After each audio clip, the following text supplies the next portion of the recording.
என்னப்பா ரொம்ப நாள் கழிச்சு ஏதோ டிஷ் பண்றீங்க? என்ன பண்றீங்க இது? பன்னீர் பன்னீர் மசாலா பண்ணலான்ட்டு இருக்கேங்கப்பா. ஓகே. கிரேவி. அதோட இன்கிரீடியன்ட் சொல்றீங்களா எப்படின்னு? சொல்லிட்டா போய். இப்போ அடுப்பு ஆன் பண்ணி ஒரு வானலை வச்சு அதில் தேவையான அளவு எண்ணெய் ஊற்றிக்கலாம். இப்போ அதில் கொஞ்சமாக டர்மரிக் போட்டுக்கலாம். ஒரு 1/4 teaspoon red chilli powder add பண்ணிக்கலாம். இப்போ இது கூட பன்னீர் ஆட் பண்ணி நல்லா வறுத்தெடுத்து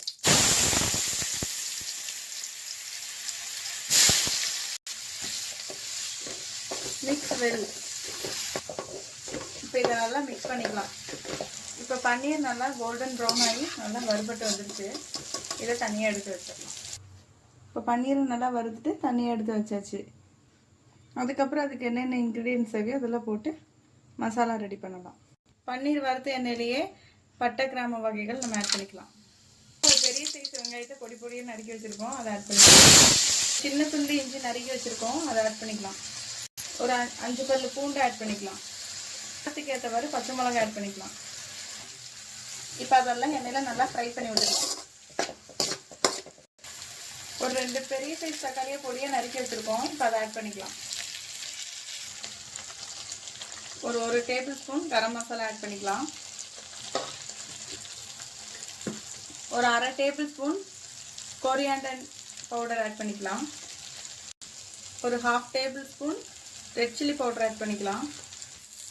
ஒரு 1/4 டீஸ்பூன் டர்மரிக் ஆட் பண்ணிக்கலாம். அதெல்லாம் நல்லா மிக்ஸ் பண்ணி விட்டுக்கலாம். இப்போ அதெல்லாம் நல்லா மிக்ஸ் பண்ணி விட்டுக்கலாம். மசாலாலாம் நல்லா ரெடி ஆயிடுச்சு. லாஸ்ட்டாக அடுப்பு ஆஃப் பண்ணிவிட்டு முந்திரி பருப்பை நல்லா அரைச்சி வச்சுருக்கோம் பவுடராக, அதை ஆட் பண்ணிக்கலாம்.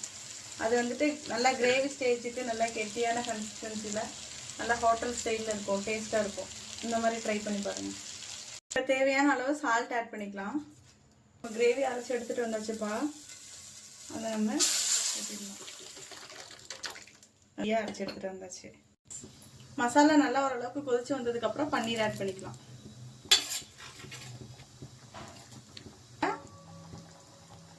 இப்போ பன்னீர் நல்லா மசாலாவோட சேர்ந்து ஒரு 10 நிமிஷம் நல்லா வெந்து வரட்டும்.